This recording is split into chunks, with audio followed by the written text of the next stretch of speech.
Hello, class. Today we are going to talk about an important topic. So this is the verb to be. Well, now we are going to I'm going to explain you about the uses.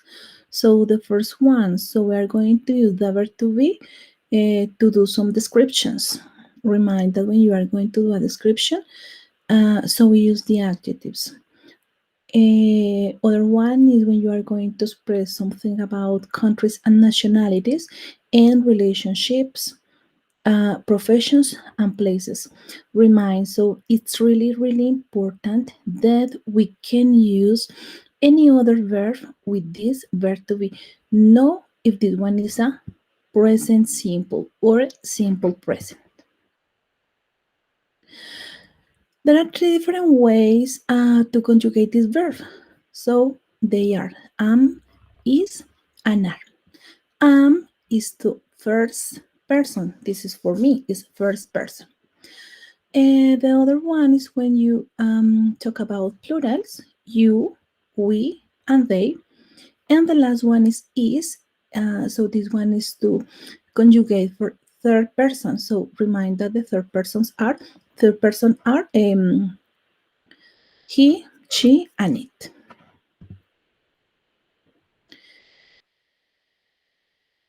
In addition, so you can use some contractions and they have the same meaning. This one, I am or I'm, you are or you're, he is or his, she is, she's, it is, it's, they are or they're, and the last one, we are or we're.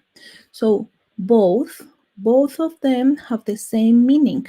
The only difference is that the first one without contraction is formal way, is a formal way, and the last one is an informal way. However, they have the same meaning. Well, so let's check it about the structure that we have to construct when you are going to give expression in affirmative. In this case, it's relevant that you analyze one by one and say, okay, the structure is subject, verb to be, of course, and complement. Be careful with that. So I mentioned at the beginning, so we can use another verb next to the verb to be, not in present simple. Let's check some examples. The first one, Susan is in her house. Here, is the verb to be. This is the main verb. And in the complement, in this case, is about place. There isn't any other verb here. Next one, I am in Houston. This expresses the same. So that is in a place. And here there is another verb, only verb to be. Next one, Diana is a teacher. Check it. So here there is another one. And here Peter is a farmer. This one is about the professions. And here Sarai is my sister. And the last one, George and Luis are friends. An important thing is that you identify who are the subject or who is the subject. Why? In some cases, the students say, George is he, and Luis, or maybe Luisa, is she or he too. So then this is third person.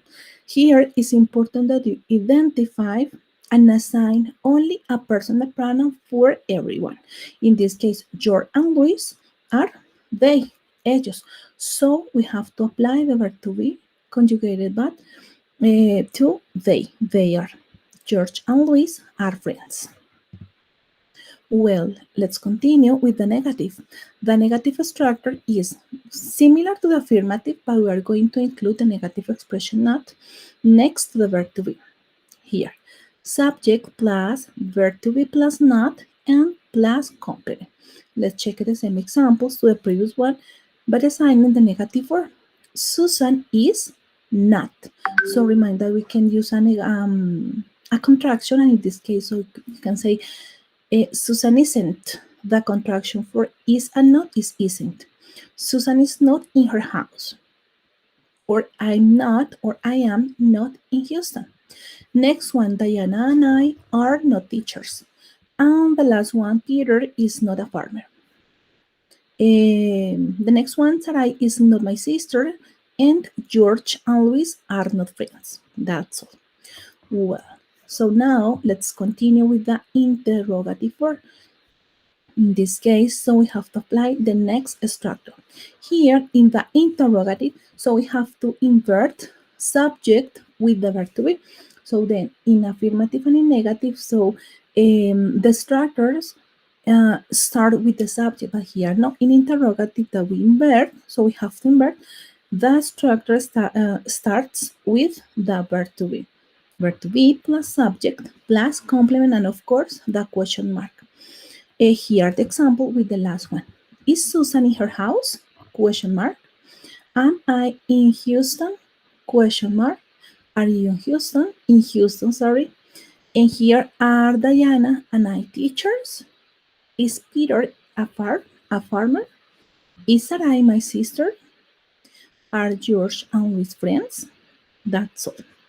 Well, when we have a question, when you are going to organize or listen about an interrogative form, so the idea is that the other one answer us, or that if the other one asks me, so the idea is that I have to answer, of course.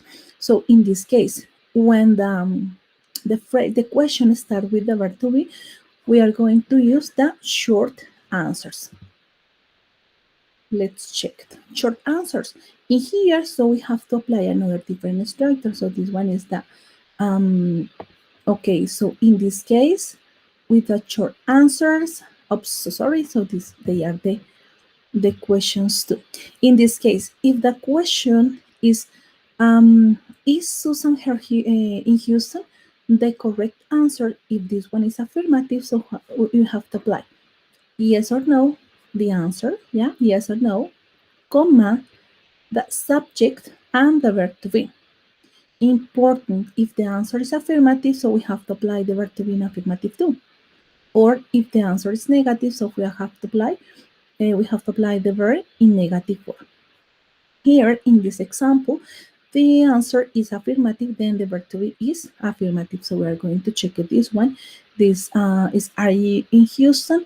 So in this case, so the answer is negative, then the verb to be is negative.